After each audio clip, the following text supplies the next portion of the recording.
Vieron la primera clase con el doctor Ruiz, ¿cierto?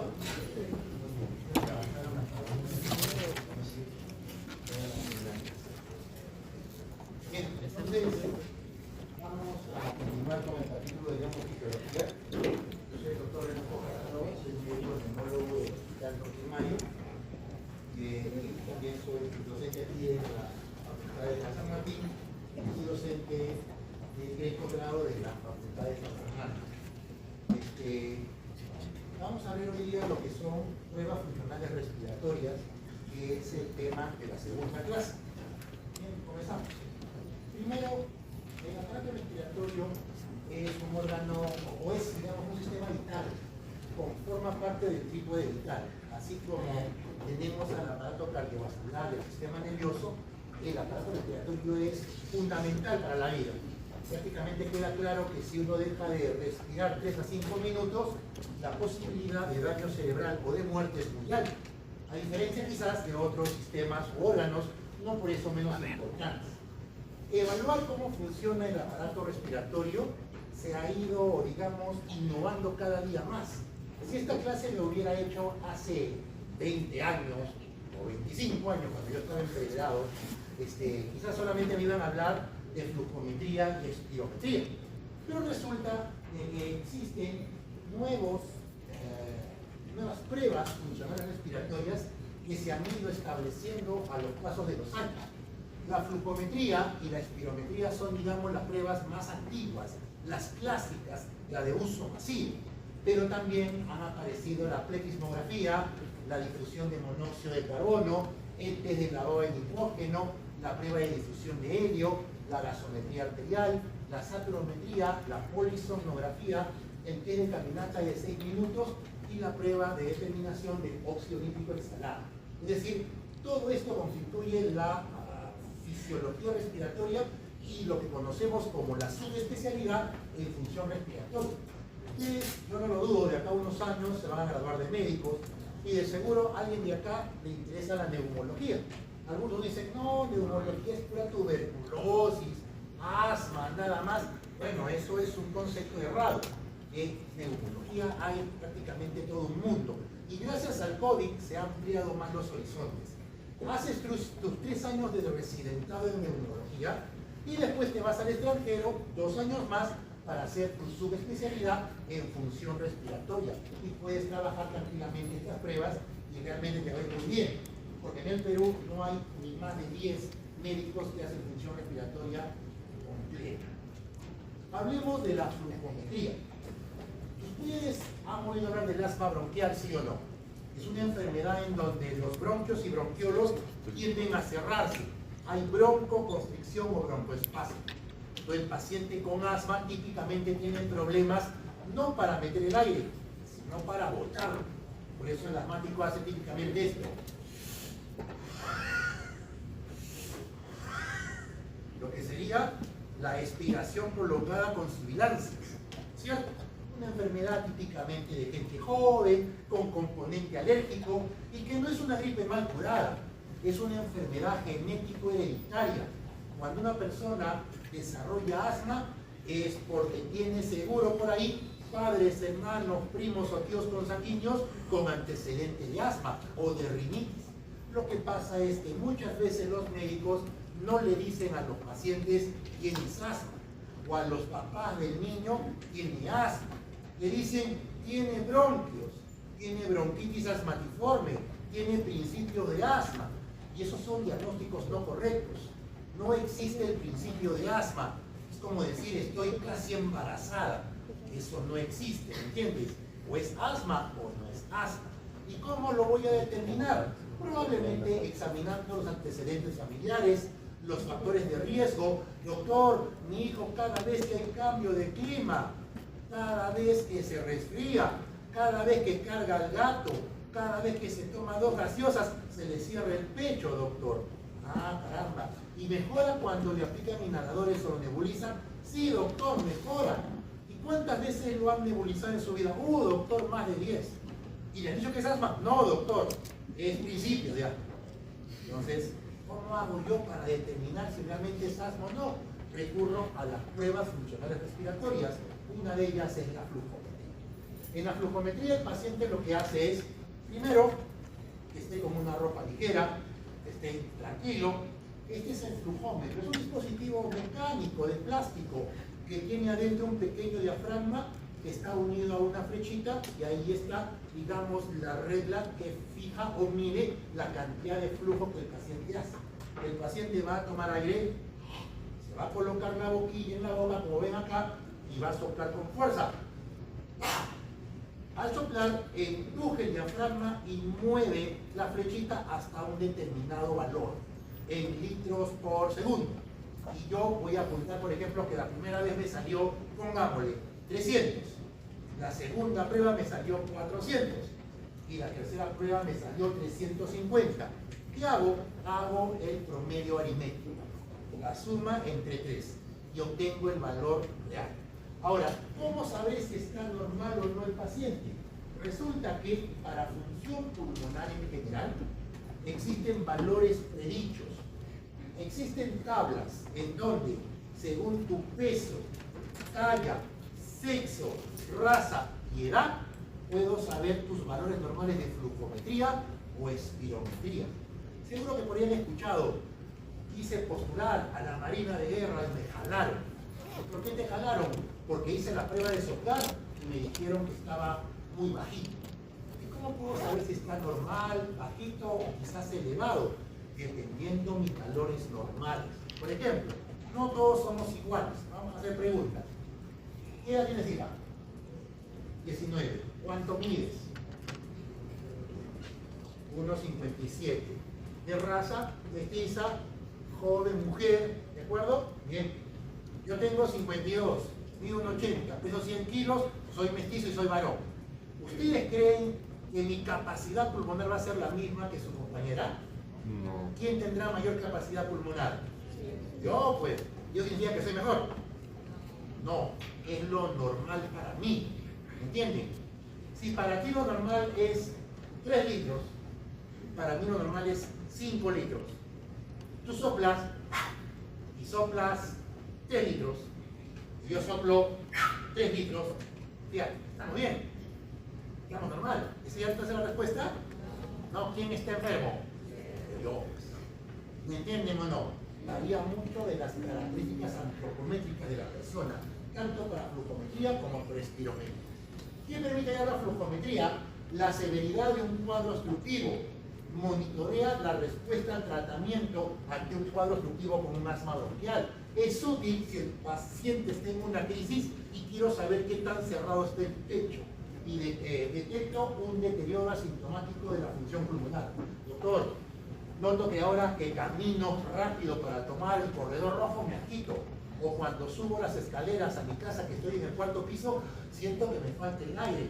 Una forma de medir si es que está fallando algo en la función pulmonar es como una simple flujometría.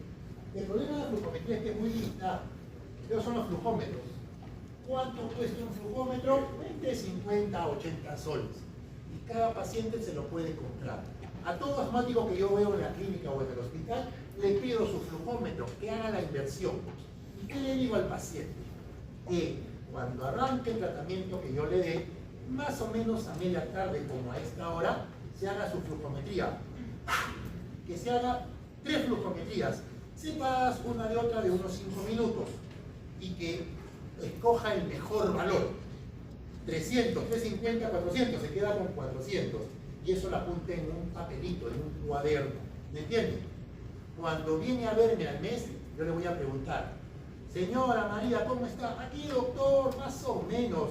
Me dio usted el inhalador, estuve muy bien, pero hace unos días vino a visitarme mi hija que estuvo resfriada y se me ha cerrado el pecho. Veo su cuaderno y veo que estaba 400, 400, 400, 350, 300, 200, 250, 220, 180 y después otra vez 300. Noto que hay una caída en la curva, ¿sí o no? Entonces coincide con la desmejoría o deterioro de síntomas. ¿Qué digo? Ya seguramente se le ha cerrado el pechito a raíz del cuadro viral. Pero si agarra el paciente y me dice: doctor, sigo mal, veo que lo normal es 400, y tiene 400, 300, 200, 250, 200, 250, 200, no mejora. Entonces, ¿qué debería hacer? ¿Cambiar el inhalador? No. Lo primero que debo saber es si lo está haciendo bien. Porque a lo mejor hace esto.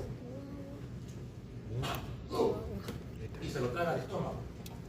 Y después, ¿qué te dice, doctor? Su inhalador me genera gases y me arde el estómago. Y no lo sabe hacer bien.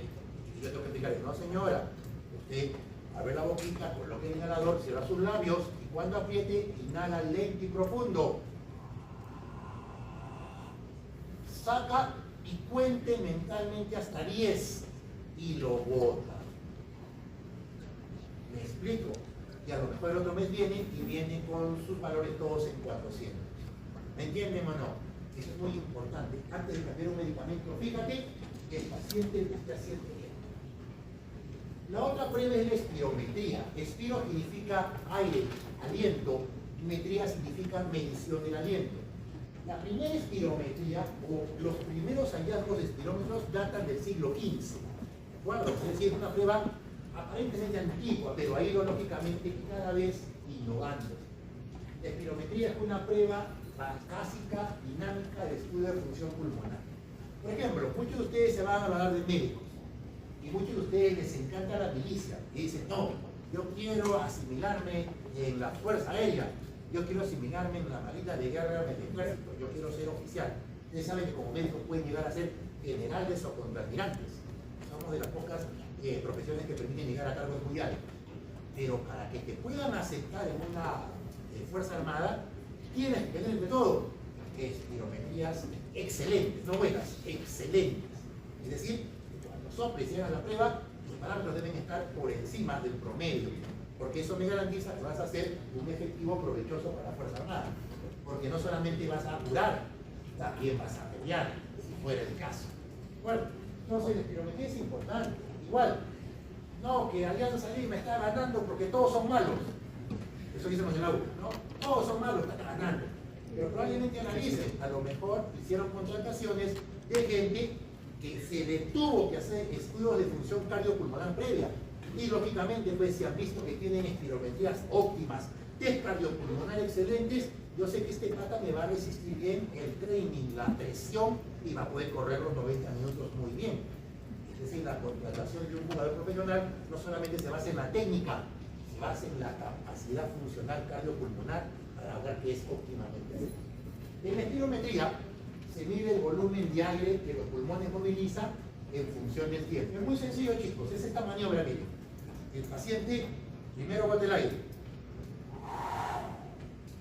y ahí toma aire, se coloca la boquilla en la boca y va a soplar con toda su fuerza por lo menos 6 segundos. Sople.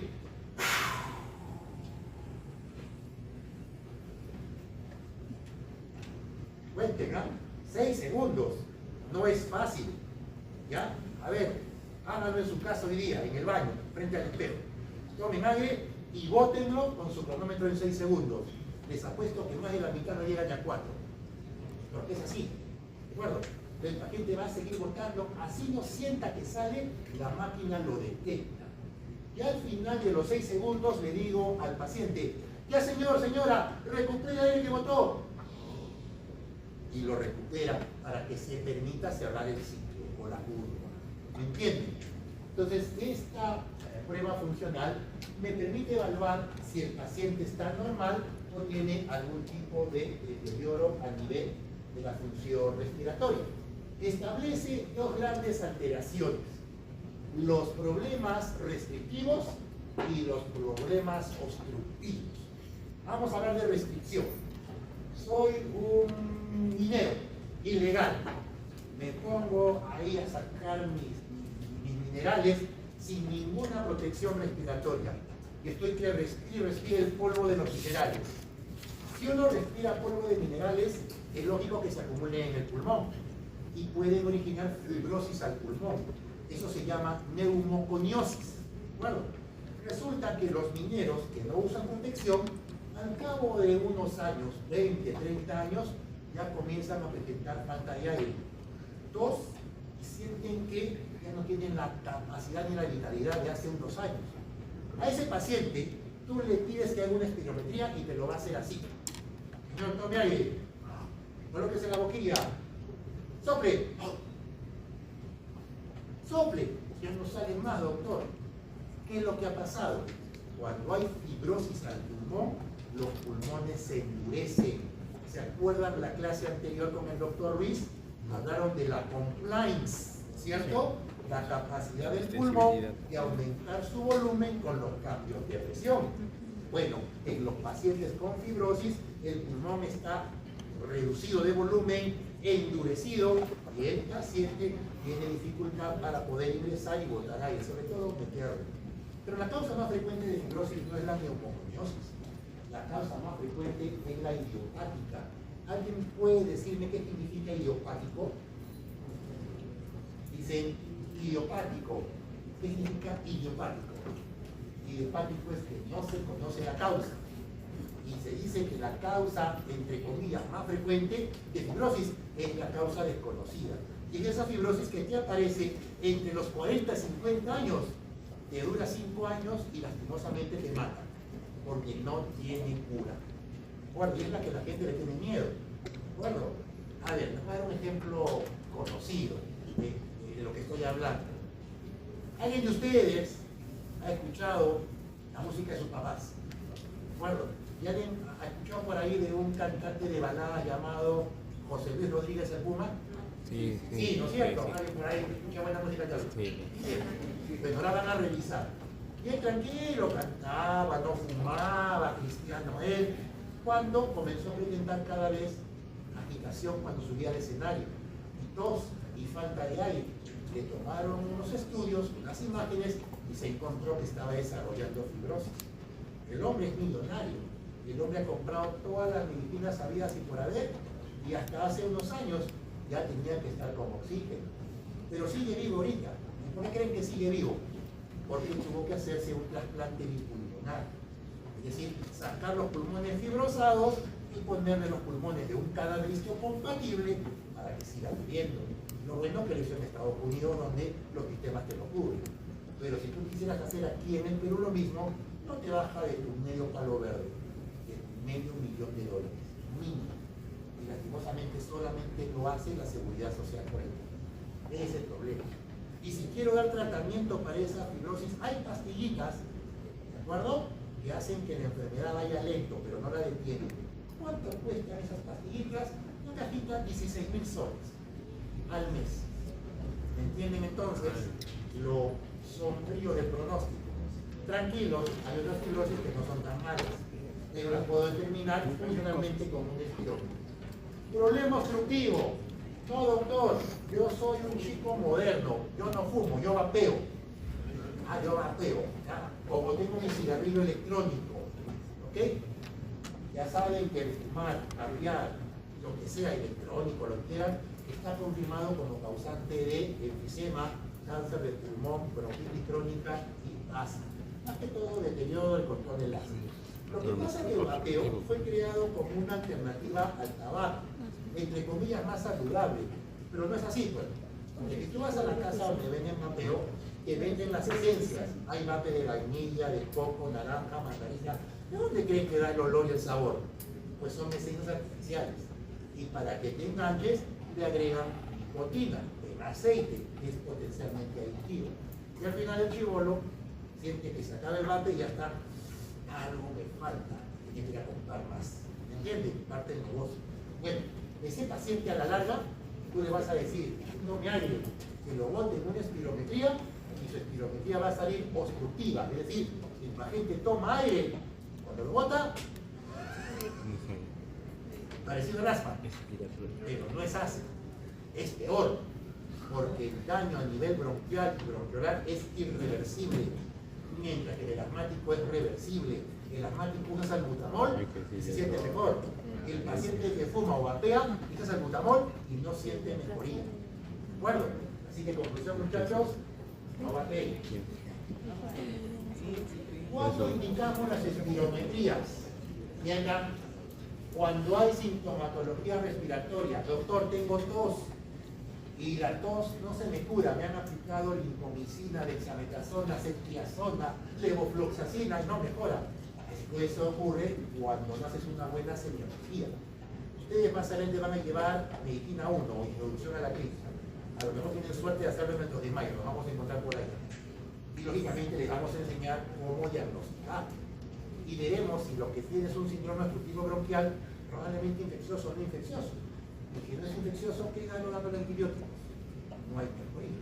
Entonces debo determinar que esa tos a lo mejor es por un problema obstructivo. Y a lo mejor determino que ese paciente tosero crónico es un tosedor por un problema bronquial crónico, porque lastimosamente vive al lado de una pollería. Y todo el humo de la chimenea de la pollería cae en su cuarto. Esto que les cuento, lo he visto en muchos pacientes. Bueno, valorar el impacto respiratorio de enfermedades de otros órganos del sistema. Doctor, neumología, yo voy a ser reumatólogo. Reumatología es muy bonito, pero les comento, la neumología es una de las especialidades más internistas que hay. Quiere decir que se relaciona con casi todo. Por ejemplo, hay el síndrome hepatopulmonar, pacientes con hepatopatía crónica en donde el pulmón disfunciona. Hay el síndrome pulmón-riñón, en donde el riñón disfunciona y el pulmón también.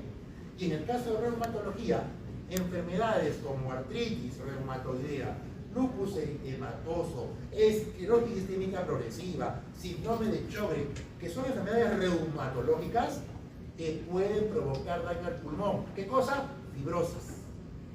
Todo paciente con enfermedad reumatológica tiene que ser evaluado por un neumólogo y dentro de las pruebas hacerle una espirometría. Otro sería alteración funcional ante factores de riesgo. Doctor, a mí no hay problema porque yo no fumo, yo solamente tomo marihuana. ¿De acuerdo? No, yo soy marihuana. La marihuana, la pasta básica, el vapeo, el tabaco, o que te fumas cáscara de plátano, no sé, todo te va a hacer daño, porque los bronquios están hechos para recibir aire, no para recibir gases de combustión. ¿De acuerdo? Así que te va a producir daño. Doctor, pero yo nunca he fumado y estoy con un problema crónico. Yo le pregunto, ¿y dónde vives? Ah, doctor, vivo en el centro de Lima, por los Barrios Altos, cerca de la avenida Grau, y pasan 400.000 carros por hora y con los motores completamente sucios, liberando una cantidad de smog. Lógico, pues. Bueno. En el caso de algunos tratamientos o tradiciones antiguas que se utilizan y quemar plantas y cosas para tratar cosas igualito. Los inciensos. ¿Y lo del eucalipto qué más? Igualito. No, nada. Anteriormente, por ejemplo, vendían, ¿sabían eso? Vendían cigarrillos de menta o mentolado para los bronquios. Y la gente, preguntan a sus abuelitas, ¿verdad, abuelita, que antes vendían cigarros mentolados para manejar los cuadros de bronquitis y asma? Sí. Y el paciente agarraba, pero no, se ha visto que era peor a la larga. Igual los inciensos, mucho cuidado. Yo sé que huelen rico, pero no es bueno que queden ambientes cerrados. Entonces, mucho cuidado. Igual quemar eucalipto, igual el abuso de los saunas. No, yo voy al sauna para desintoxicarme, está bien, pero no diario. Porque de todas maneras esos compuestos volátiles pueden provocar daños al pulmón. Recuerden, el pulmón está hecho para recibir aire, nada más que aire. Bueno, cuidado. Otro sería humo de leña. Aquí, por ejemplo, ¿qué es? Van a viajar, o seguramente ya viajaron al extranjero. Es parte de la vida, ¿no? Lo que tienen ahí por ahí, familiares ya se han ido, tienes, por ejemplo, eso, ¿no? Me fui a Europa, me fui a Argentina, me fui a Arequipa. Bueno, el día que viaje, por ejemplo, a Argentina, a Uruguay, o qué sé yo, a Francia, o a Egipto, o a Rusia, ese día se van a dar cuenta de lo que es mal. Aquí en el Perú se fuma muy poco. Tú vas a ver que se fuma, ves por ahí alguien que fuma de vez en cuando por ahí. Pero en otros lugares tú vas a ver que está lleno de colillas de cigarro, lleno de colillas. Y vas a ver que a quienes te han costado desde tempranito, que fuman, por el cuerpo les llama. Y entonces en ellos, el EPOC, ¿qué significa EPOC? Enfermedad pulmonar obstructiva crónica. Es frecuentemente causado por cigarro y por tabaco. En nuestro país hay mucho EPOC, pero curiosamente no es por tabaco, es por el humo de la leña. Cuando viene tu tía o tu abuelita de Huancavelica, de Jauja, de Ayacucho, de Cajamarca, y te dice, hija, estoy con el pecho que se me cierra. Dicen que estoy guapa, pero yo en mi vida he tenido asma, he sido sana. ¿Qué me estará pasando? tienes que descartar el POC por humo de leña. Y para eso, una de estas pruebas son las espirometrías. ¿De acuerdo? Evaluación preoperatoria. Por ejemplo, si me van a operar del corazón, de los pulmones o del hemiabdomen superior, hablo de estómago, páncreas, hígado, vaso o vesícula, adelante, cualquiera de esas cirugías, en el postquirúrgico se puede complicar el pulmón. ¿Por qué? Porque después que pasa la anestesia, el corte duele y el paciente hace esto. Y si tiene flema, no quiere toser porque le duele. Se compactan las flemas en los bronquios, tapan los bronquios y se produce un fenómeno, atelectasia, que es el colapso pulmonar parcial o total. Y si hay atelectasia, lógicamente el paciente no puede respirar normalmente y en una espirometría lo podemos valorar. Y si lo hacemos antes de la cirugía, puedo yo saber si es mejor darle alguna medicación antes, a lo mejor nebulizarla antes de la cirugía y después de la cirugía para evitar estas atelectasias. ¿Me entienden o no? Trasplante al pulmón, ya les comenté, si te quieren trasplantar, primero tienes que ver si eres candidato. Miren acá, esta es una foto de nuestra serranía, o puede ser Puno, o puede ser Bolivia, y aquí vemos cómo se cocina con leña. ¿Dónde es más peligroso el humo de leña? En la serranía que en la selva, porque en la selva cocinan a tajo abierto, es decir, atrás, en la parte del corralito. En vez en la sierra cocinan a techo cerrado. Y todo este humo genera problemas graves. Quiero que sepan que el humo de biomasa o humo de leña no solamente produce POC, es una causa importante de cáncer de pulmón. Aquí vemos trabajadores de las minas de carbón, toda la cara llena de alquitrán. Pero ¿por qué tienen alquitrán al lado de las narices y la boca? Se supone que quedan con mascarilla. Es porque se las quitan. ¿Y por qué se las quitan? Porque el día que ustedes bajen a una mina es una experiencia. Quienes hablan, ha ido a minas. Las minas que están generalmente por encima de 4.000 metros. Arriba la temperatura es menos 10 grados. Abajo es 40 grados. Medio kilómetro bajo tierra. EMA es un ambiente húmedo y claustrofóbico. ¿Qué hacen los pobres? No, prefiero estar sin mascarilla porque siento que me ahogo. Pero a la larga, todo esto entra al pulmón y genera daño. ¿Me entienden? ¿Qué pregunta tienes, hijo? ¿Y esto qué es? ¿Qué está fumando? ¿Cigarrito? Marihuana. ¿Cierto? Sí, así es el cuchillo. Aquí vemos también espirometría en pacientes mayores que van a hacer tributaria de cirugía mayor, evaluación preoperatoria para cirugías, como le dije, cardíacas, pulmonares, torácicas o de hemiabdomen superior. Evaluar función respiratoria para problemas médicos legales. Les voy a preguntar a los que están chateando. Los que están ahí chateando, tiktokeando en mi clase. Vas con tu camiseta de la U. Ya voy a poner a lo de la U ahora, ya no lo de allá. Porque soy de la cita, voy a poner la U. Vas por camiseta de la U, tranquilita por Matute. En eso te ves la mano de la alianza y te agarran a y agarran a los responsables de tu agresión. Y tú haces una denuncia.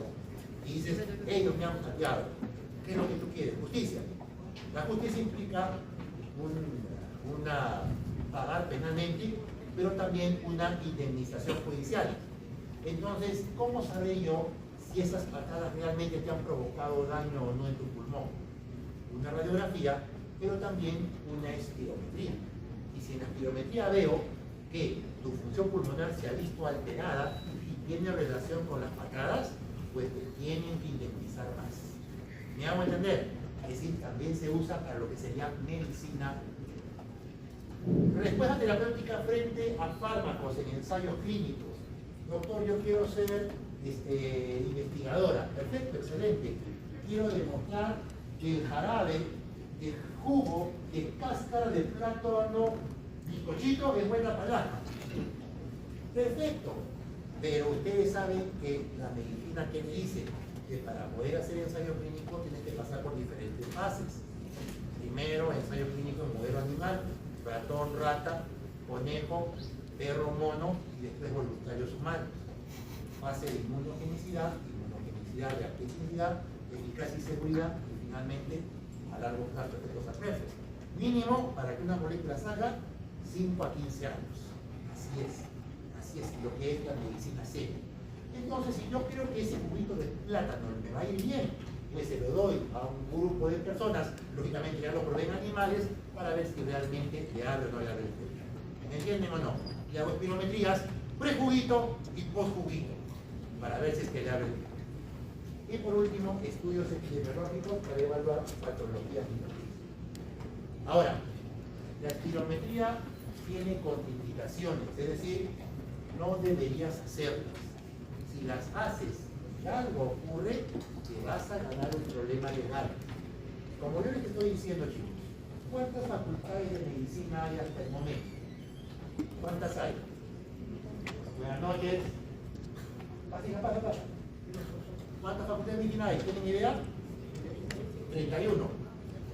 ¿Cuántos médicos salen al año? 5.000. ¿Cuántas plazas laborales hay en el mercado peruano? 2.000. Así que 5.000, solo 2.000 conseguirán chamba. Y el resto se creará su chamba. Porque así es. Te crearás tu chamba, pues harás tu TikTok, ¿no? Te burlas, arrugas y haces tu chamba. Está bien, es algo lícito, legal. Todos hemos pasado por eso. Pero ¿a quién creen ustedes que van a contratar? ¿A los mejores o a los que yo les para abajo? A los mejores. Y eso tiene que ver con diferentes cosas. De evaluación, de actitud, es decir, conocimientos, currículum, entrevista, y lógicamente van a hacerte alguna serie de estudios. Aquí va mi comentario. Imaginemos que te dormías en la clase de neumofisiología. O no has venido, prefieres irte mejor a tu casa y prefieres que te lo pasen tus compañeros que lo están grabando por la noche. Perfecto, estás en tu derecho, pero a lo mejor te pierdes detalles. Te gradúas y te contratan para que hagas espirometrías en medicina ocupacional, que ahora está bastante en moda. Bien, llega el paciente.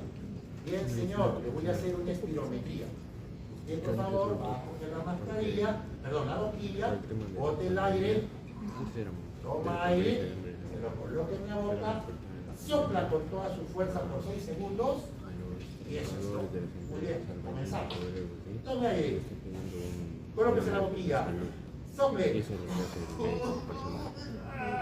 ¡Pum! Muerto. Doctora, te veo en el celular acá cada rato, me estoy preocupado. ¿Qué estás haciendo? Tú. Nada, deja por favor de hacer. Tengo una pregunta. ¿Qué pasó?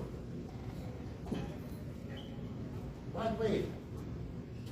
Callos en el pie, calambre en el muslo. ¿Qué fue lo que lo mató? ¿Qué creen ustedes? ¿Qué creen ustedes? ¿Qué puede haber sido?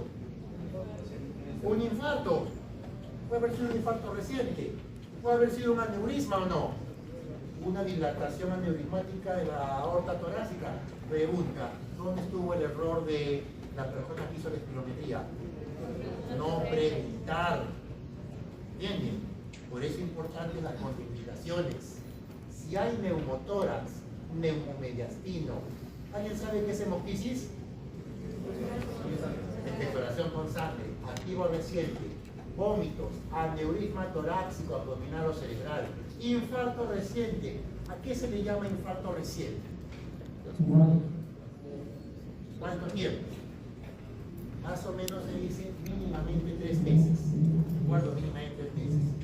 Que tenga bien inestable, desprendimiento de retina, cirugía de catarata. Bueno, esto de acá se puede morir, aunque retina no se va a morir, pero se va a quedar ciego, porque se le desprende la retina que le acaban de pegar con láser. Y en el caso de embarazo complicado o avanzado, ¿se va a morir la gestante? No, debe venir un parto prematuro o a lo mejor te vuelves padrino a la fuerza, porque nace de tu consultorio. Bueno, por haber hecho a la gestante. ¿Debe se activa? ¿Se va a morir el paciente? No, pero te puedes morir tú, porque vas a respirar los vacilos de coche. ¿Me entienden o no? Entonces, influenza, teoría hemodinámica, y algo muy importante, muchachos, si el paciente no quiere hacerse la prueba, no se debe hacer. deben firmar consentimientos informados.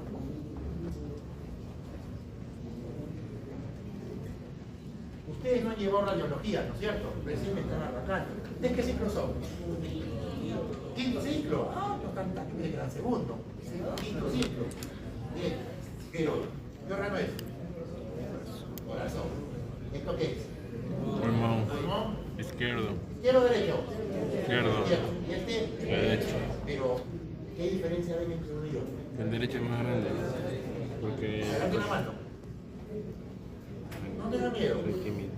Hace la mano. ¿Están iguales? No, ¿Este cómo está? más grande. Más oscuro, ¿no? Más oscuro. Aquí se ve la trama vascular y bronquial. Aquí no se ve. ¿Por qué? Porque este es el pulmón derecho. Esto parece un globito desinflado y lo que está aquí adentro es aire. Esto se llama neumotórax. Se ha metido aire a la pleura y por eso el pulmón. Aquí está contraindicado hacer una espirometría. Angina de pecho o infarto al corazón reciente o hemoptisis o un aneurisma, el paciente no debe pujar porque en la espirometría uno puja, hace fuerza. Puede venir un sobreinfarto o una complicación del aneurisma. Por eso es importante hacer la disquisición haciendo las preguntas. ¿Entienden o no? ¿Y qué son relativas? La contraindicación relativa es aquella en donde yo la puedo, digamos, subsanar y si hago la espirometría al final. Por ejemplo, ¿alguien sabe qué es traqueostomía? Cuando tienen hasta un huequito, ¿no es cierto? Y puede tener un tubito, ¿no? O un huequito más. Traqueostomía, ¿no? Bien. Si ustedes tienen un paciente con un huequito acá y un tubito, miran por ahí, salud, y le piden espirometría al paciente, no hagan como yo he visto hacerlo.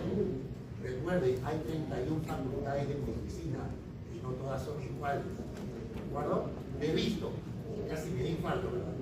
Que estaba haciendo este residente una espirometría a un paciente conectándole la boquilla en el traqueostoma. No, sople. Eso no se debe hacer. ¿Cómo puedes hacer eso? Pues Si sí, tú quieres hacerlo, se debe tratar el traqueostoma y hacerlo por la boca, siempre y cuando el paciente colabore. ¿Me entienden o no? Ausencia de piezas dentales. Esto realmente no es un problema. Incluso yo diría de que hasta mejor captan o calzan la boquilla con los labios. Hemipalegia facial, eso se ha pasado. El paciente viene con una parálisis facial, que tiene la boquilla caída. ¿Qué haces? Hay que ingeniársela. Un esparadrapito, levanta la comisura pegado a la mejilla y con eso apunta bien la boquilla. Náuseas, fiebre o falta de comprensión. Este es un problema, la falta de comprensión. Los pacientes a veces no entienden cómo es la maniobra. Y aunque no lo crean, los que mejor la hacen son los niños. Ya les voy a explicar por qué. Recomendaciones de la espirometría. El paciente no debe estar en ayunas, ¿ah? No le digan, señora, no coma 6 horas antes, no sean malos. Que coma algo suave. Lo que se recomienda es que no ingiera nada por lo menos una horita. ¿De acuerdo? Número 2. Algo también importante, que no haya consumido té o café una hora antes, también es importante. No haber realizado ejercicio vigoroso, al menos media hora antes. No fumar, al menos una hora antes. Y si usas albutamol porque es asmático, ¿de acuerdo? Se recomienda suspenderlo 6 horas antes. Y si es salmeterol o formoterol, que son beta-2 de acción prolongada, se deben inhibir o evitar 12 horas antes. ¿Para qué? Para evitar el sesgo de la prueba. Pero esto a veces no lo podemos controlar. Yo trabajé 5 años en el Hospital Naval y yo evaluaba pues a los candidatos a asimilación, a los médicos que se querían asimilar a la Escuela Naval, y había más de un asmático. ¿Y qué hacían los vivos? Se iban broncodilatados a la prueba. Pero lo que no saben es que siempre algo por ahí sale. Y yo veía que al final de la curva espirométrica se rápidamente funcionaba la curva y se prolongaba. Bueno, ¿usted es asmático? No, doctor. Ven, ok, me creo, pero vamos a confirmar. Vente mañana en buzo con zapatillas y polo ligero y vamos a hacer una prueba complementaria. ¿Y qué hacía? Venía el colega y con un soldado le decíamos, bueno, vamos a dar una vuelta al hospital naval, son 4 kilómetros, ¿de acuerdo? Y después regresa, vamos. Y regresaba. Completamente cerrado. ¿Cómo se llama esa prueba? Es de broncoespasmo inducido por ejercicio. Y ahí sí no hay escapatoria. ¿Me entienden? Y no es que yo sea malo. Lo que pasa es que si yo lo hago pasar, ese muchacho va a pasar a los 3 meses de instrucción que se hace en la ELA San Lorenzo, en donde les dan una terapia tipo comando y si es que no están capacitados, finalmente les puede venir algo grave. ¿Y quién enseña el papel? Tú, ¿me entiendes? Mucho cuidado, mucho cuidado. ¿Qué más? Complicaciones de la espirometría, lo más frecuente era tos. Sople. Se me cerró el pecho, doctor. Tranquilo. Siempre debes tener en tu laboratorio de espirometría tu salbutamol y aerocámara, por si acaso. Se les puede cerrar el pecho a un paciente. Venga por acá y le aplicas un par de puff y se despega. Broncoespasmo, justamente lo que dije. Dolor de pecho, claro. Aumento de presión intracraneal, sí, puede haber que tantas maniobras le duele la cabecita. Nunca he visto neumotoras que haya salido y tampoco hay nadie que se haya desmayado por la presión. Bien, vamos. Tipo de espirómetro. Los espirómetros han evolucionado, así como los celulares. ¿Se acuerdan los primeros celulares? Quizás ustedes todavía estaban muy chiquitos, en aquellos los 90. Eran los Motorola que parecían unos ladrillos, ya plomos, ¿no? Tú te los ponías, hablabas 10 minutos y te dolía la cabeza por la radiación, te palpitaba la cabeza, ¿no es cierto? Pero bueno, eran los celulares de época. Ahora que tenemos celulares de última generación, en espirómetros igual. Los más antiguos son estos, los sellados por agua, los de fuelle, los de amianto diafragma. Miren, ¿cuáles son? Yo les voy a dar mi experiencia, ¿ya? Lo que voy a decir no es infidencia. Lo que sí les pido, por favor, no me publiquen esto en YouTube. Por favor, porque he visto que han publicado ustedes en YouTube las conclusiones anteriores. No, quedan ustedes, ¿ya? Porque yo puedo hablar cosas que a lo mejor tienen utilidad de alguien. Nadie se ofende. Primero, corría la década de los 90. Corría cuando yo estudiaba pegado en San Marcos. Y llevamos el capítulo de función. Lo mismo que tenemos ustedes ahorita. Pero en esa época, ¿qué espirómetro teníamos allá? Teníamos este, el espirómetro volumétrico, también llamado de cilindro. También llamado de campana. ¿Qué hacíamos, chicos? No me van a creer. Agarramos ese cilindro, hacíamos leña y lo uñábamos, para que ponga negrito de calor. Nos íbamos a la parte de atrás de San Fernando del Jardín Botánico y por ahí había un gallinazo, ¡pim! Le arrancamos una pluma de la cola. O sea, había una pluma, se la agarramos una pluma. Y poníamos la pluma acá, y aquí el cilindro, y aquí había el sello de agua con agua.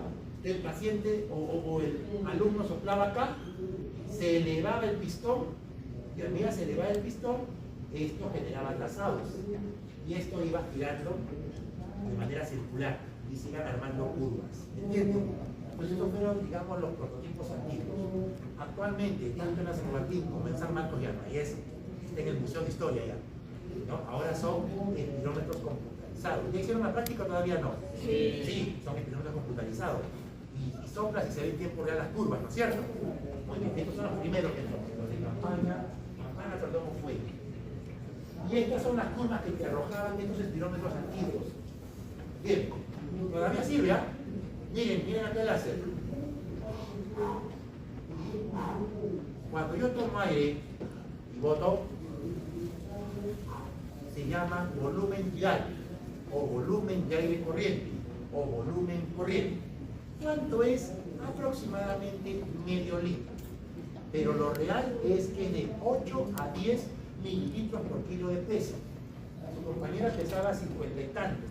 Yo peso 100. Así que mi volumen tidal es 1 litro y de su compañera, salud, es medio litro. Y es lo normal. ¿Me entienden o no? Pero vamos a dejarlo en medio litro. Miren, hago esto. Boto todo el aire que puedo. Ya no sale más. Pregunta, si ya no sale más, mis pulmones ya son 2 pasas, ¿no es cierto? ¿Es así? ¿Es así? ¿Se colapsan completamente? No. A a pesar de que yo bote todo lo que quiera, los pulmones se mantienen expandidos. ¿Debido a qué? Al surfactante que evita el colapso de los alveolos. Y ese aire que está contenido y que mantiene a los pulmones expandidos se llama volumen residual. Volumen residual. Aproximadamente 1200 a 1500 mililitros. ¿De acuerdo? Pero ojo, ese volumen residual no lo puedo hallar por espirometría. No lo puedo hallar. Se halla con pletismografía, que es otra prueba más completa. Ahora vuelvo a tomar aire. Ahora vuelto. Tomo todo lo que pueda. Obtengo un volumen. Este volumen es todo el aire que he podido meter. A propósito, se me estaba yendo. ¿Cómo se le llama al volumen de aire que boté? Volumen de reserva expiratoria. ¿Cuánto es aproximadamente? 1500, 2000. ¿Ya? Como le digo, varía según la persona. No son valores absolutos. No, doctora, ahí me ha dicho que es 1000. Puede ser, pues. Si pesa 40 kilos será 1000. Pero si pesa 100 será 1000. ¿Me entiende? Entonces, entre 1500 a 2000. ¿Y cuánto es el aire que boto, el volumen de reserva inspiratoria? Perdón, inspiratorio. O tomo aire. Más o menos 3000, 3500. ¿Me hago entender o no?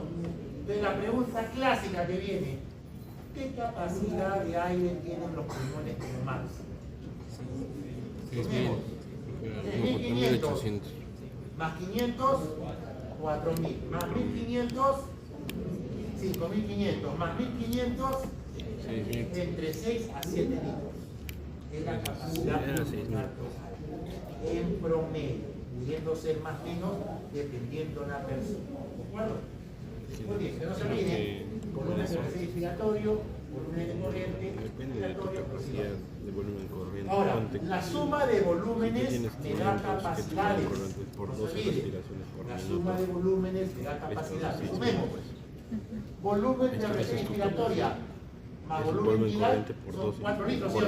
Nosotros A respiramos eso se 12 llama veces por minuto. capacidad inspiratoria o capacidad de reserva inspiratoria. Volumen vital más volumen de reserva expiratoria, más o menos 2000, ¿no es cierto?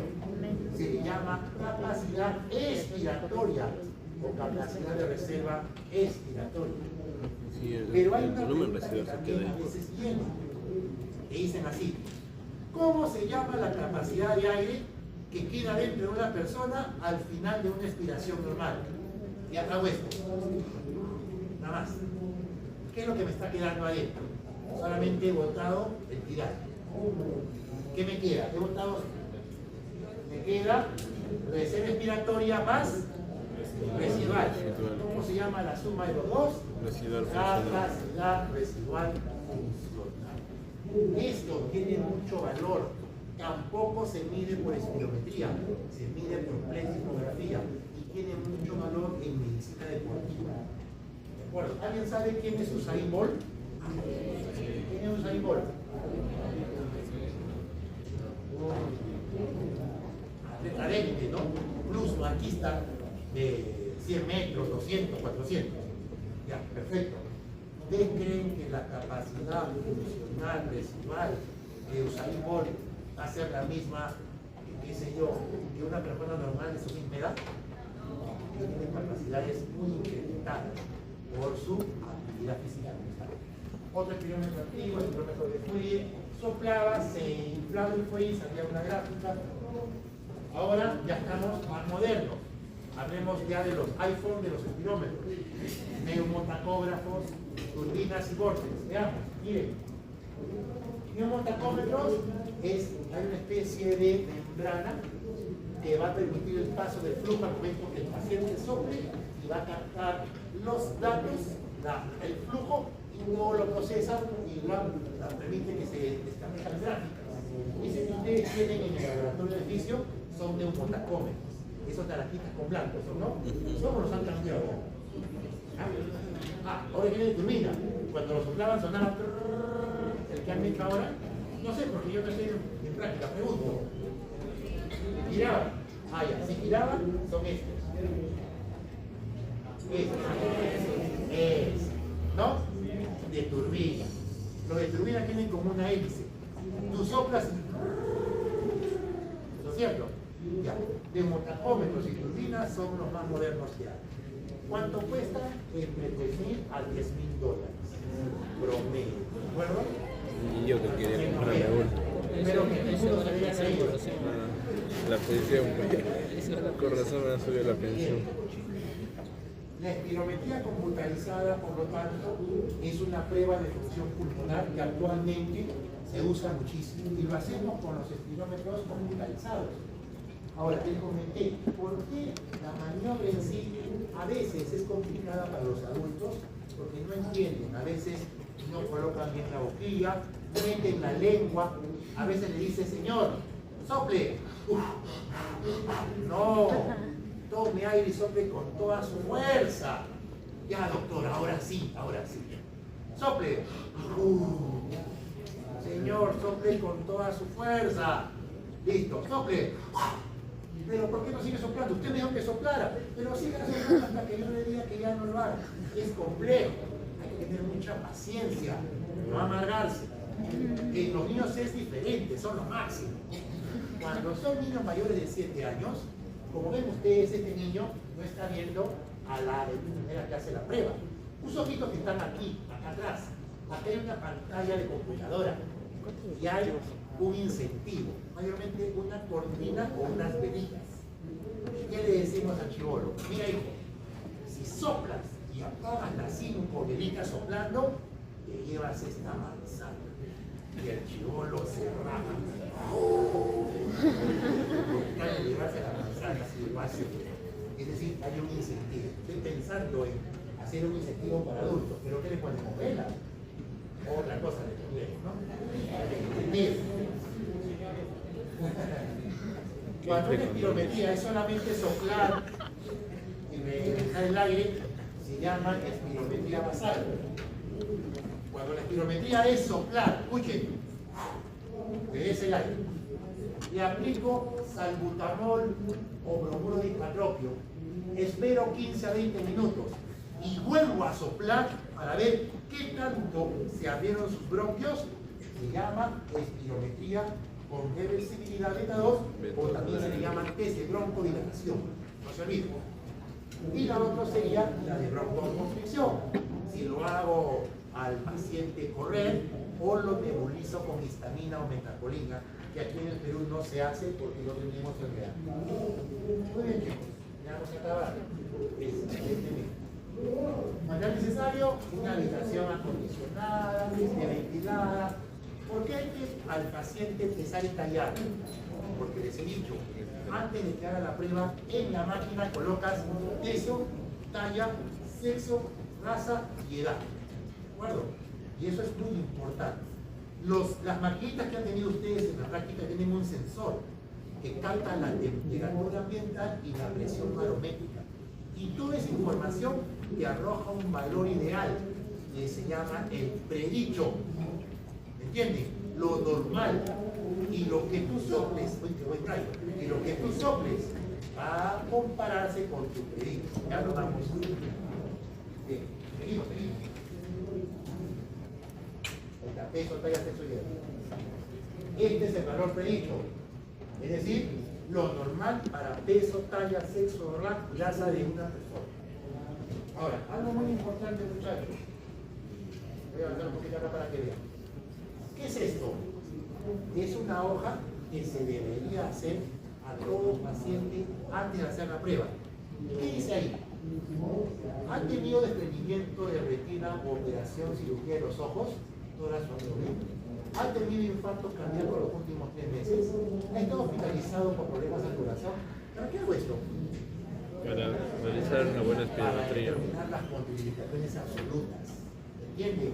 Es importante porque a lo mejor se lo haces a un paciente en el cual está contraindicado y si el paciente fallece, gana su grave problema legal.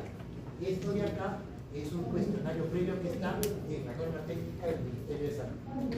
Esta es una foto cuando andé por México y es de una paciente allá, en el Instituto de Enfermedades Respiratorias de México. Aquí vemos cómo a la señora, primero miren cómo está vestida, ropa holgada, de correas, de corsés, de brasieres ajustados, y de nariz, esas cosas no. Una cosa holgada. Segundo, el paciente ya se verificó que no ha comido, fumado ni bebido menos una hora antes o media hora antes en el caso de algunos líquidos.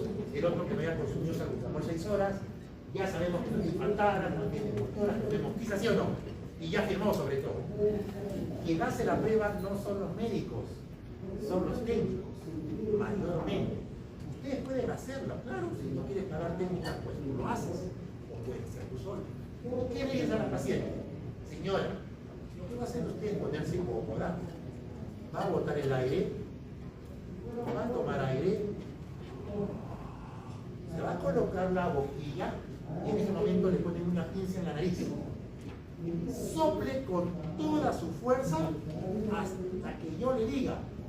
Por si acaso, señora, le voy a dictar, no se ofenda, ¿ya? Ya, señorita. Y al final, recupere el aire sin sacar la boquilla de la boca. Bien. Entonces, vamos a poner más o menos algo así. Aquí está la boquilla, aquí está la pinza. Mayormente, la mayoría de pacientes hacen esto. Sople. No deben bajar el cuello ni el tórax. Porque si tú bajas el cuello y el pecho, pierdes capacidad vital. Así que, si lo bajas, no, tranquila, no me muevas la cabecita, porque no te puedes frente. Para que no haga eso. Es algo normal de los pacientes. Miren cómo está la boquilla, cómo sopla. Aquí está. Posición sentada, ligeramente levantada, girar rápidamente y soplar de manera completa y correcta, con el máximo esfuerzo. Bien, entonces lo voy a hacer para que vean cómo se hace. ¿Ya? Se lo acá, me he traído la máquina, pero aquí, miren, la señora está en posición sentada, está soplando con toda su fuerza. Y tú dices así, tome aire, colóquese la boquilla, sople, sople, sople, sople, sople, sople, sople, sople, sople, sople, sople, faltan 2, sopla, sopla, sopla, sopla, listo, recupera el aire, recupera. Aunque no lo crea, ese tono de voz impacta y el paciente te lo hace. Pero si le dice, a ver, sopla, sopla, sopla, sopla, el paciente va a soplarse en un tono de voz, tiene que ser idéntico. Y cuando vaya a los hospitales o a las clínicas, van a ver que quien está gritando es la enfermera, sopla, sopla, sopla, y esta que le pega. Pero la idea es estimular que el paciente sopla. Bien. ¿Cuántas maniobras debo hacer? Ese es lo interesante. Miren más, no dice por ver. La curva más usada es la curva flujo-volumen. Y es más o menos algo así. Señor, señora, tome aire. Colóquese en la boquilla. Sople. Siga soplando, siga soplando, siga soplando, siga soplando. Siga. Siga, siga, siga, siga, siga, siga, siga, siga. Recupera el aire. Va. Cerró la curva. ¿Lo ven ahí? Cerró la curva. ¿De acuerdo? Al punto máximo de la curva, a este punto de acá, se le llama el BEF1 o volumen expiratorio forzado al primer segundo. Se supone que es lo máximo que ha botado el paciente al primer segundo. Del BEF1 hasta el final de la fase expiratoria viene el BEF 25-75%, también llamado flujo expiratorio forzado 25-75. Mide los bronquios de pequeño calibre, como que estás exprimiendo el pulmón hasta lo máximo. Y por último, si yo saco el área bajo la curva, esta área, eso es la capacidad vital forzada. ¿Me entienden? Son los 3 parámetros más importantes de la espirometría. Hay uno más que es dividir el B1 y el de la capacidad vital forzada. ¿Me entienden o no? Sencillito. Pero lo que están viendo acá es la curva perfecta. Yo debo buscar una curva perfecta. ¿Y cuántas veces podrá hacer el paciente las maniobras? 8 a 9 veces, intentando al menos obtener 3 correctas. ¿Me hago entender? Eso es muy importante. Si no, esa prueba no es válida. Miren, miren el láser, por favor, chicos, miren el láser. Señora, bote el aire. Colóquese en la boquilla. Sople. Siga soplando, siga soplando, siga soplando. Siga, ya falta poquito, ya. Listo, respire. Se cerró. Esto es la curva o asa espirométrica, expiración. Y esta es la inspirométrica. Aquí está el B1 al primer segundo. ¿Y qué dice la teoría? Que del 100% de aire que yo tomé al inicio, debo botar 80% más al primer segundo. Es lo normal. 80% más. ¿Me entiendes? Menos de eso ya puede ser anormal. ¿Me hago entender? El final del B1, acá, hasta abajito, es el B2575. Eso evalúa las vías aéreas de pequeño calibre. Y el área bajo la curva, esa es la capacidad de reforzar. Fácil, ¿no es cierto? Esta es la otra curva, volumen-tiempo. A ver, aquí estoy. Señora, señor, tome aire, colóquese en la boquilla. ¡Sople!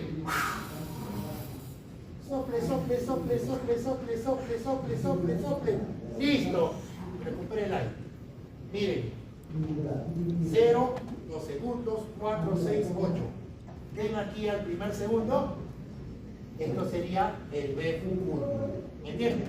Y después vamos avanzando hasta el sexto segundo. Aquí en teoría ya está la capacidad vital forzada, que es todo el aire que el paciente usa. ¿Me van a entender? Sencillo, ¿no? Y aquí está, capacidad vital forzada, el área bajo la curva, ¿sí o no? Se dice que lo normal es que tengas más del 80%, bueno, igual o más del 80% de tu valor ideal. Por ejemplo, tu compañero, escúchame, imaginamos que su capacidad vital forzada es 4 litros y solo ha soplado 3. ¿Qué porcentaje es? Tu compañera está muriendo. Hija, ¿qué porcentaje es 3 de 4? Ya, listo, respuesta. 75. Por lo tanto, ¿está normal? No, está disminuido. Y si hay capacidad, ¿me entienden o no? Ven, vamos a otro caso. A ver, la doctora. Lo normal para ti de F1 a F1, esta no, de F1, ¿ya? Es 8 litros. Ya ha soplado 6. ¿Cuánto es 6 de 8? ¿Cuánto es 6 de 8? Porcentaje.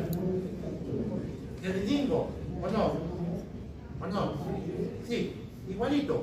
Pero en el caso de ella es de 1. Él era capacidad vital forzada.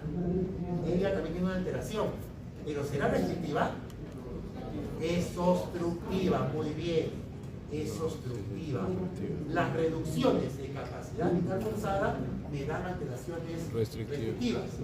Y las de B1 me dan alteraciones obstructivas. Aquí está, B1 debe ser mayor o igual al 30% y no hay problema obstructivo. Esta es la relación de B1 capacidad vital forzada. Lo normal es que sea 70%. Valores menores van con problemas obstructivos. Yo sé que esta teoría es un poquito pesada, pero a mí hay que examen. Bueno, y yo pregunto, no memoria, no me conozco, yo pregunto casos clínicos. Y pregunto para asegurarme que hayan venido a clase, no para que esté leyendo clase grabada. Y yo pregunto más de lo que está en las diapositivas. Pobre de alguno que me diga, doctor, usted no dijo en clase, ¿y para qué tienes cuaderno o libro? ¿Para qué tienes tu fisiología de Gano, Galton, tu fisiología de West? Tienes que leerlo, pues. Disculpa que no lo pueda ver en clase, tienes que saber. ¿Esto qué es? Es una tabla de leximografía, es una prueba más completa.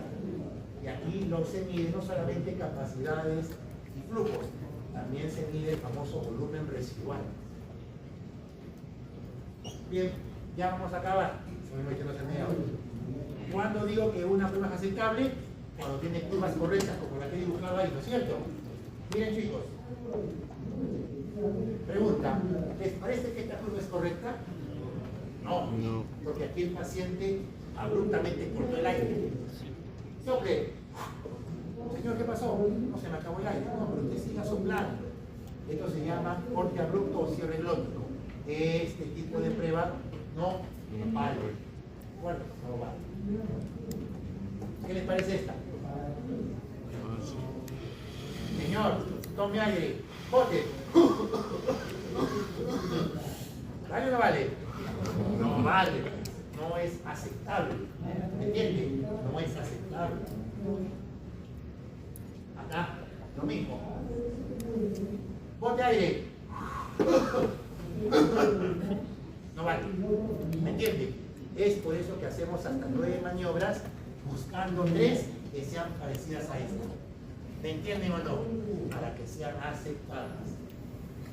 Pero no solamente necesitamos que sean aceptadas. Aquí otro, ¿no? Señora, señor, sople. Más fuerte, allá. No, pues. Sopla fuerte desde el inicio, no a la mitad de la maniobra. ¿Me entienden? Esto, ¿y por qué les digo esto, muchachos?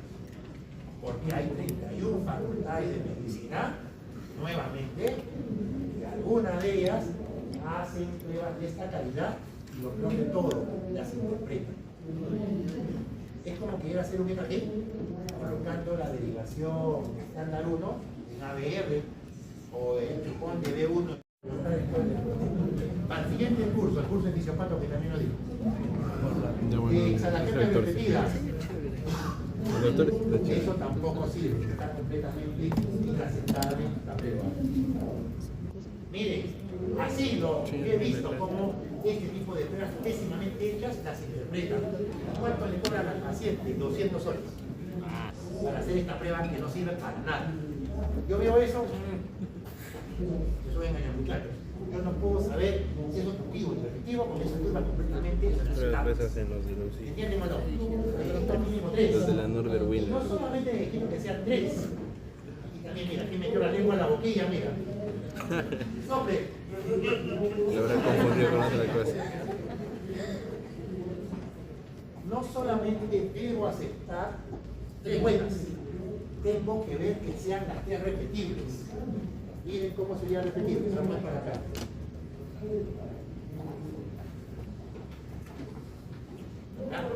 Voy a hacer la primera curva. Primera curva. No se 1. ve bien. Ya, pero mira ahí. Primero la ve. Algo, más o menos. Primera curva. Segunda curva. Segunda curva. Tercera curva. Y cuarta curva.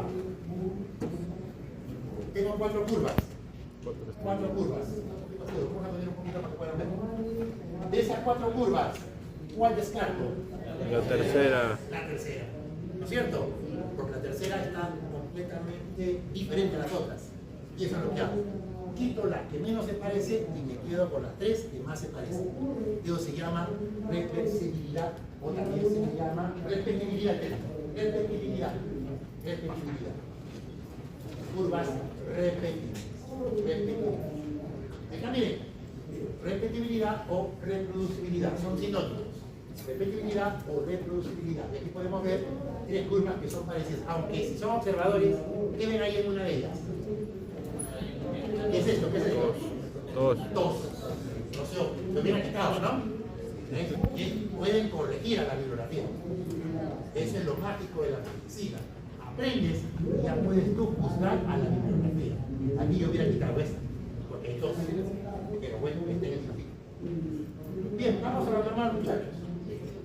Aquí vemos 2 personas. Aquí vemos, vamos a saltar replantearnos en qué ciclo lleva medicina 1. Séptimo. Séptimo. Vamos a pasarnos un año más. Nos vamos a un año, nos vamos al Hospital 2 de Mayo. Estamos en el aula Sergio Bernales, todos con su matiz blanco. Y voy a entrar a la clase. Esto es semiología. Muchachos, bienvenidos a la sede 2 de Mayo. Vamos a la primera clase de semiología e introducción a la técnica respiratoria. Aquí podemos ver una paciente mujer joven y un paciente varón joven. En esto podemos ver un rictus de sensación de muerte inminente. Aparte de ello, podemos ver aquí un paciente que presenta un tórax centonel ensanchado y la presencia de hundimiento de la piel entre las costillas y a nivel supraclavicular, característico en trajes. Y aparte puedo ver cómo el paciente respira juntando los labios y los dientes, se llama respiración con labio fruncido. Yo lo que están viendo acá, muchachos, son diferentes grados de asma bronquial severa. Y aquí hay signos de disnea, dificultad respiratoria. Eso es la semiología. ¿Entiendes? Ahora, si yo le hago una espirometría a estos pacientes, de seguro que son asmáticos y van a tener patrón obstructivo o no. Obstrucción vía aérea, asma. Y aquí vemos, que vimos en semiología, un paciente varón de 50 años que fuma cigarro, una cajetilla al día, desde hace 20 años.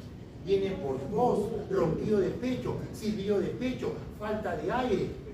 Y observamos que sus bronquios y bronquiolos están completamente llenos de material de hipócrito. Y a nivel histopatológico, vemos cómo se han agrandado los sacos alveolares, con ruptura de los septos, enfisema. ¿Entienden? ¿Qué tiene en común lo que acabo de colocar? Niños con asma o pacientes con EPOC, con tabaco, que si yo les hago una espirometría, muchachos, van a tener patrón obstructivo. ¿Me entienden? Van a tener patrón obstructivo. Voy a prender la luz para que vean lo sencillo que es esto.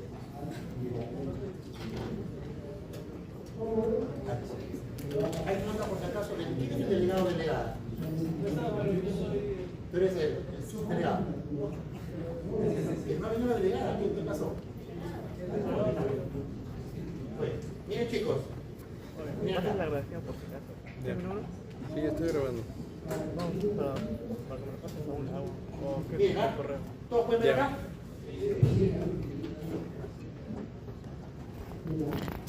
Vamos a poner aquí volumen.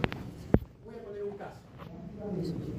Juan es un paciente de 60 años que ha fumado por más de 30 años una cajetilla al día. Viene a la consulta neumológica por tos, silbido de pecho y falta de aire. Se le examina encontrándosele sibilantes difusos. Se le pide una espirometría y observamos la siguiente curva. Primero, Juan pesa 100 kilos, mide 1,70 m, es varón de raza mestiza. Lo normal para Juan sería esto, miren chicos. Esto que está acá, voy a poner como punteado, es lo normal para Juan si no fumara. ¿Me hago entender? No fumara, esa sería su curva. Pero Juan fuma. Le hacemos la prueba, le decimos, señor, tome aire, bote con fuerza, bote. Recupera el aire. Curva A, curva B. Bien. A mí me gustan los chicos analíticos. A mí me gusta que el de clase analítico, no un simple memorizador. ¿De acuerdo? Primero, las curvas, en el caso de Juan, a ver, tú qué, primero, ¿qué te parece?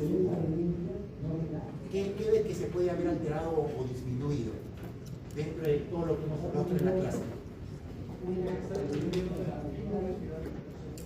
Exacto, muy bien. Lo primero que observamos es lo normal es que aquí se casi un F1, ¿sí o no? ¿Y cómo está el F1 de Juan? Disminuido. F1 disminuido. ¿Qué más notan que está alterado? ¿Sí o no que el 25 debería ser más en pendiente? Y aquí se ha hecho como una concavidad, ¿sí o no? Concavidad del 25-75. ¿De acuerdo? Y el área bajo la curva, que sería esto, puede ser que haya disminuido, pero como aquí se prolonga, ¿se acuerdan ustedes de época de la academia universitaria? ¿Se acuerdan del razonamiento matemático? ¿Se acuerdan de las áreas sombreadas? ¿Se acuerdan cómo jalaban para acá y para allá? Imagínense que este trozo de acá lo meto y finalmente cubro el hueco que había quedado. Entonces puede estar disminuido o puede estar normal. Por lo tanto, Juan, que tiene un problema obstructivo por tabaco, que es un EPOC, típicamente en una espirometría que va a tener D1 disminuido, D25 disminuido y la capacidad vital normal o disminuida.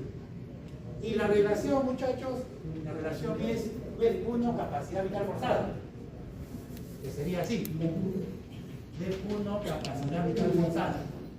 Lo normal es que sea 70. ¿Cómo está en Juan? ¿Más de 70 o menos de 70? Menos. Pues porque ha disminuido el numerador. Listo, muchachos. Hemos tenido las características del patrón objetivo respirométrico. D1 disminuido, relación menor de 70, disminución de 25 de 25 y capacidad vital que no usamos mucho. Dime. En esa curva también habría un problema de Bien, vamos a verlo después. He hecho el ejemplo acá. Pero si Juan hubiera hecho esto, miren, ¿ah?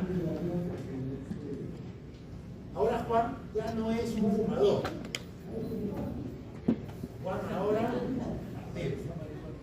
ahora es un paciente que trabaja cuidando aves de corral. Flujo volumen. Juan trabaja cuidando aves de corral. O a lo mejor es un animal lover. Tiene su canarito, su pollito, su patito, su gansito, su pequeño. Y quieren a la casa de aves. ¿Y eso es bueno? En teoría no, porque las aves botan plumas. Y las plumas te pueden condicionar un tipo de fibrosis al pulmón, que se llama neumonía por hipersensibilidad. Imaginemos que tienen eso. Son pulmones fibróticos. ¿Ya? Entonces, lo normal para Juan sería esto. Lo mismo, limpiado. Y ahora, le digo a Juan, tome aire, bote con fuerza, y Juan hace esto. Esta es la curva de Juan. Este patrón mixto. ¿Qué es su curva? A ver, ¿cómo está el B1? ¿Normal? Está normal. ¿Normal o Cuando puede ves estar el patrón ligeramente de disminuido? ¿Cómo está el área bajo la curva? Muy disminuida. Entonces, lo típico en los problemas restrictivos es que esto esté muy disminuido y el B1 esté normal o disminuido. Y si hago la relación se mantiene normal o no. Porque ¿qué está disminuyendo? ¿El numerador o el denominador? Y si disminuye el denominador, el cociente aumenta o no. Es más de 70. ¿Me entienden o no? Patrón restrictivo. Y ahora vamos al tercer ejemplo que su compañero preguntó. Juan cría pollos y fuma. Cría pollos y fuma. ¿Ya? Entonces tiene problema obstructivo y también problema de fibrosis. Así que hacemos la curva. Flujo, volumen. Y esto es normal de Juan. Lo hemos punteado. Y ahora le digo, Juan, toma aire y sopla. Y mira la curva que me hace.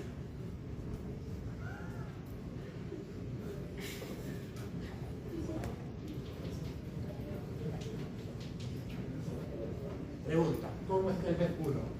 Disminuido. ¿Qué disminuido? ¿Cómo está la capacidad vital forzada? Disminuida. Disminuida. Por más que yo jale un poquito, no lleno el hueco.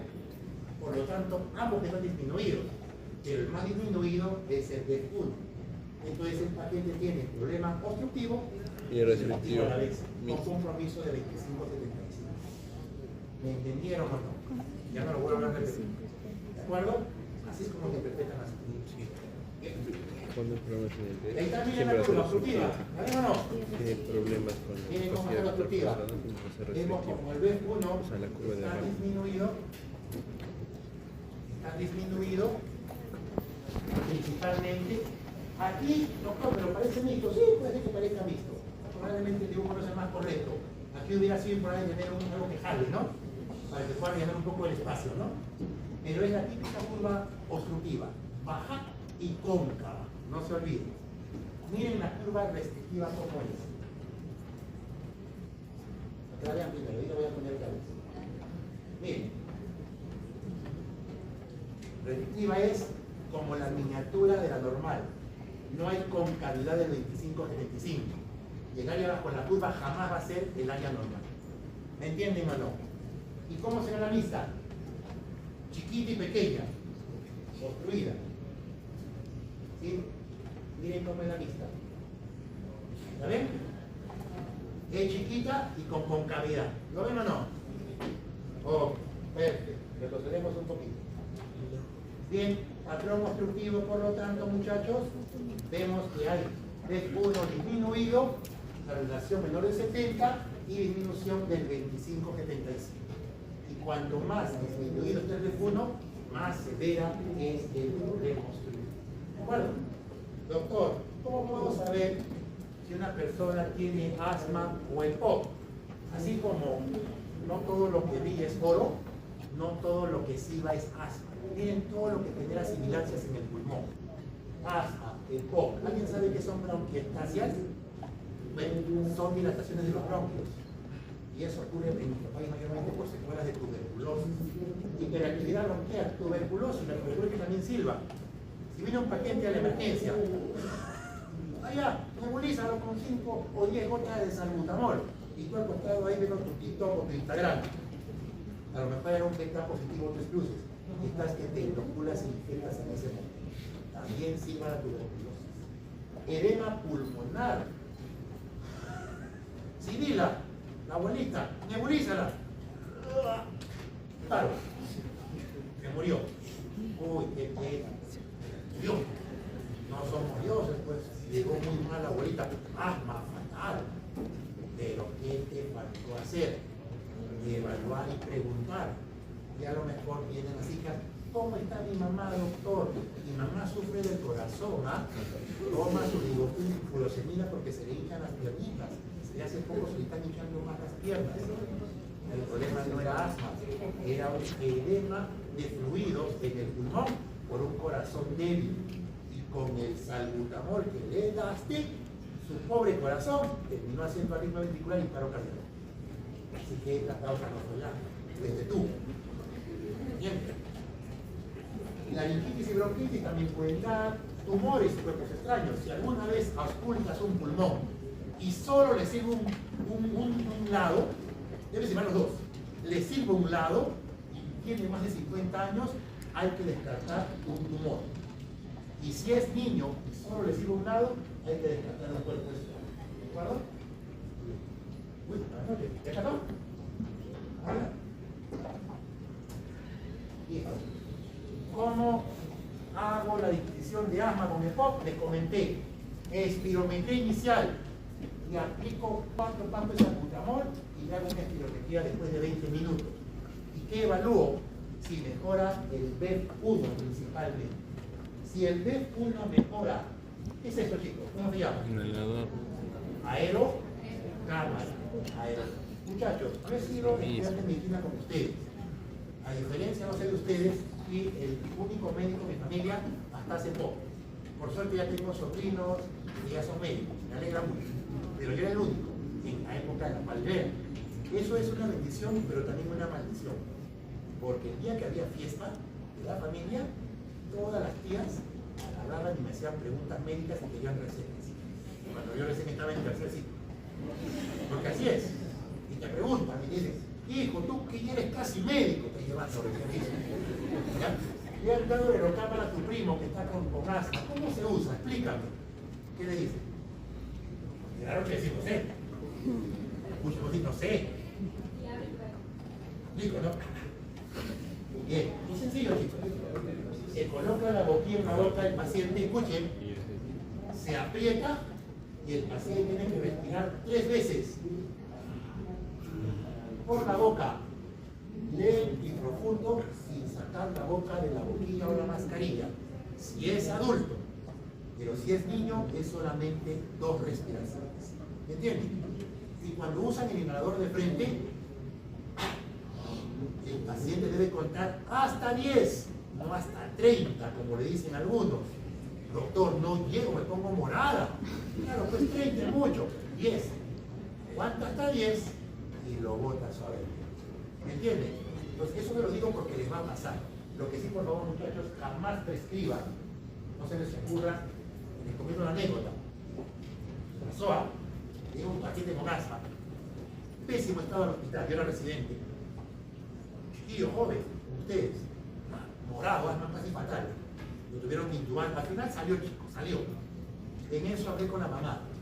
¿Qué pasó, señora? Bueno, mi hijo estaba mal, estuvo con los bronquios.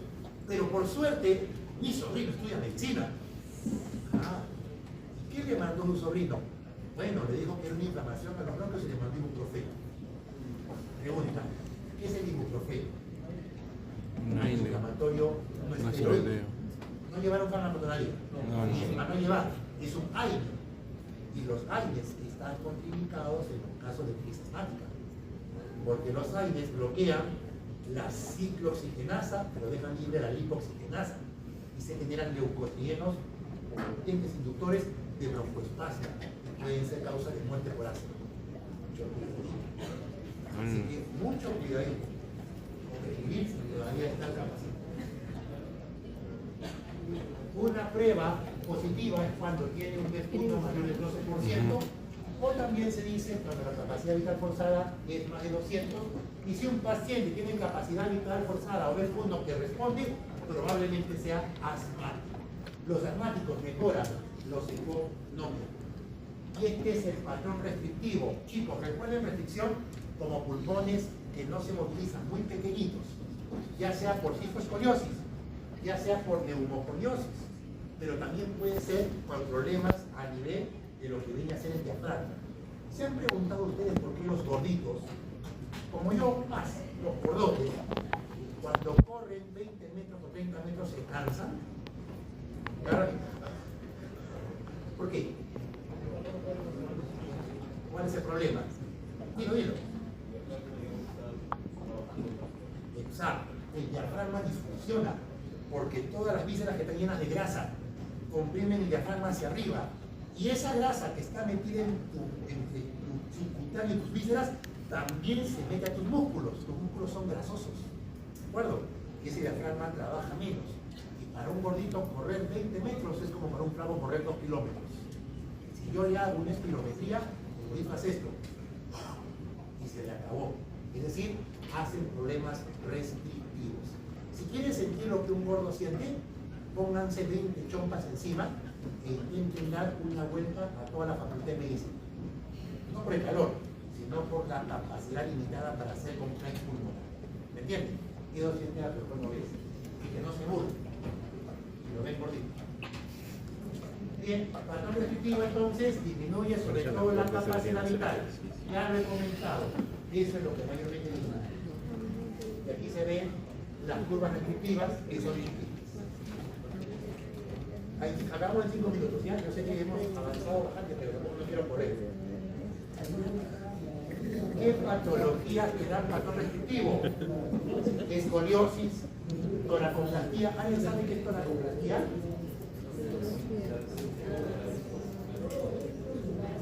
¿Qué es esto, muchachos? Radiografía de tórax, tomografía de tórax. No han llevado, yo no sé. Pero miren ese pulmón, no es un pulmón normal. Tiene lesiones radiopacas, como unas líneas, como tiritas de araña, ¿no es cierto? En términos de araña, en términos de lesiones reticulares. Es un paciente que se agita mucho, le falta mucho el aire, se cansa, va al mercado la mamá y siente que no puede más. Tú, si agarras un estetoscopio y le escuchas el pecho, vas a escuchar un ruido como que estuvieras apretando papel metálico.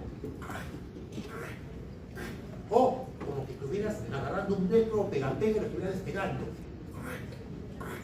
Si le escuchas en la parte baja, probablemente tu mamá tenga fibrosis pulmonar. Bueno, en la tomografía se puede ver mucho mejor el famoso patrón de queso suizo del pulmón, que son pulmones rígidos. ¿Entienden? Si le hago una espirometría y me saldrán patrones restrictos. No se olviden. ¿Qué más te puede generar patrón restrictivo?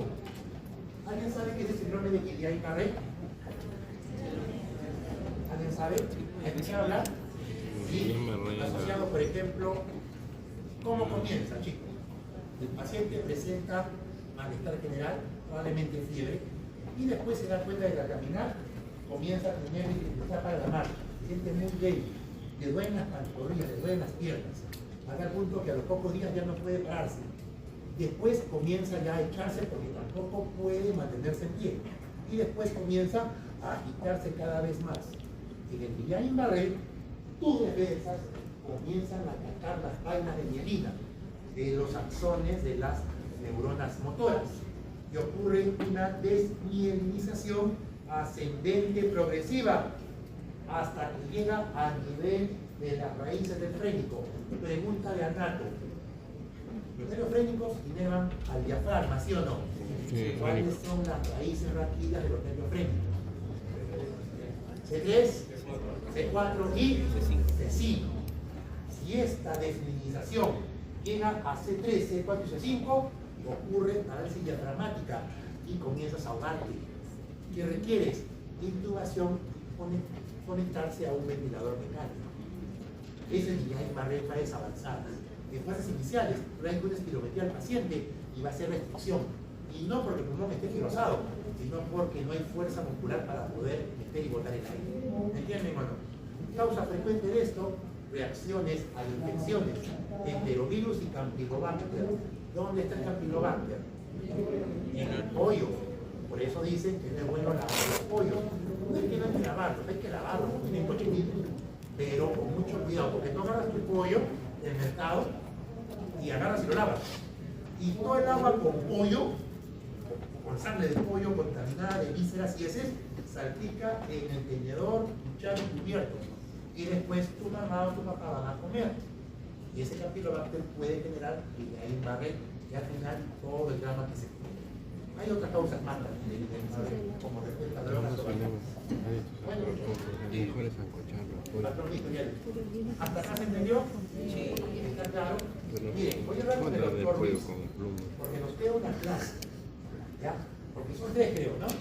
Bueno, antes eran 4, ahora son 3. En fin, pero voy a tener que programar, aparte de la clase que viene el próximo viernes, una clase virtual, porque no me va a alcanzar el tiempo. Si ustedes se dan cuenta, ya ven cómo enseño yo. A mí no me interesa cumplir mi clase, me interesa mi tarea. ¿Por qué? Porque a lo mejor tú mañana curas a mi hijo. Me daría pena que te haya mal formado. A mí no me interesa que en mi aula hayan 10 personas, pero que sean 10 que valgan la pena. ¿Entiendes? No me interesa. A mí me interesa un poco lo que tienen en las encuestas de vida. Y eso se aprende. Y esa es la idea. ¿De acuerdo? Bien. Yo lo voy a dejar ahí, ya son 5:30. Tampoco los quiero agotar. Hemos hecho casi hora y media, ¿no? Media de clase. Bueno, hemos hecho todo, se debería. Llegar un poco más temprano, voy a tratar de llegar 3:30 el próximo viernes. Voy a hablar, ¿usted es delegado? Delegado, ¿usted es mi delegado para que el delegado no ha venido? Apunta mi número. 957. Ya, lo malo es que se me acabó la batería, o sea, el almacenamiento y como que se cortó aparte el video, entonces lo voy a unir. ¿Tienes mi número? Sí, tengo tu número. Y ahí vamos a poner lo de la clase que viene y la recuperación.